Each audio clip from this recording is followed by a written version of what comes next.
Part 1. What is not allowed.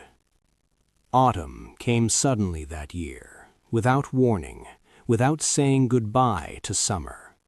The leaves in the von Rosenwald Estate Park still retained a greenish tint, but the air was already pierced with a chill that forced women to wrap shawls around their shoulders and men to button up their coat collars. Eleanor stood by the window, holding a letter in her hands.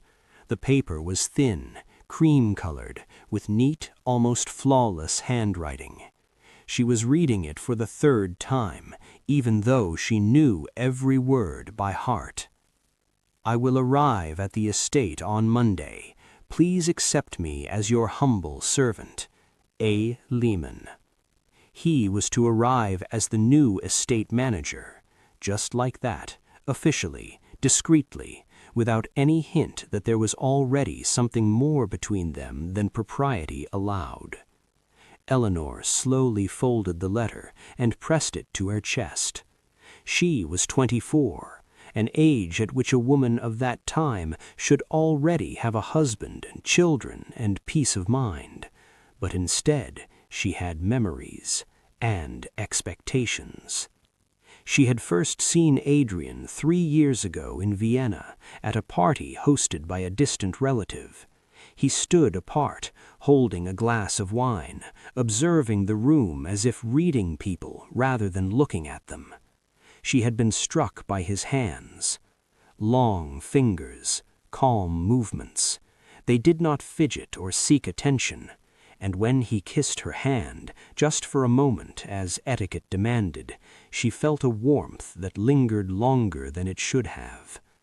Their conversations were cautious, too cautious, about books, about music, about travel, never about desire. But it was there.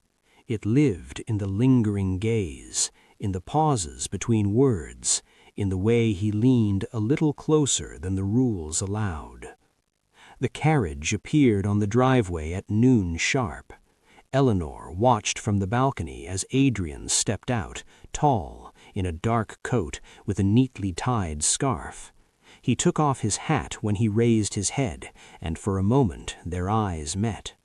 The world seemed to fall silent. He didn't smile, neither did she. But that brief moment said more than any words could. Their first conversation that evening took place in the library. Candles cast a soft light on the bookshelves. The smell of old paper mingled with the scent of wood and wax. "Did you arrive safely?" she asked, her hands folded in front of her.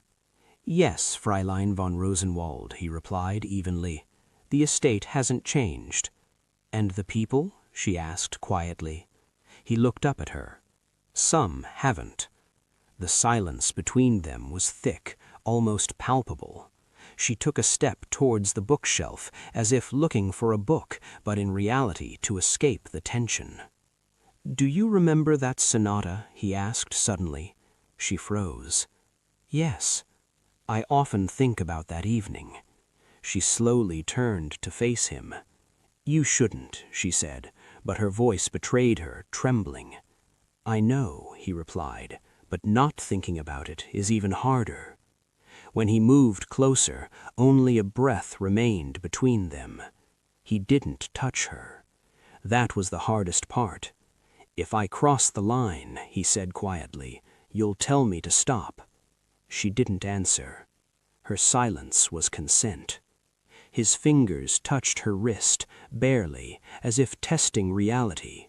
The touch was cautious, but a wave of warmth spread through her body. "Adrian," she whispered. "Eleanor." Their names sounded more intimate between them than any kiss. He leaned down, and his lips touched her temple, not her mouth, not her neck. The line was thin, but he felt it. Her breathing quickened. The world fell silent again. She didn't sleep that night. She lay in the dark, thinking about his hands, his voice, how little had happened between them, and how much it meant. She knew this was only the beginning, and that with each passing day it would become harder and harder to hold back.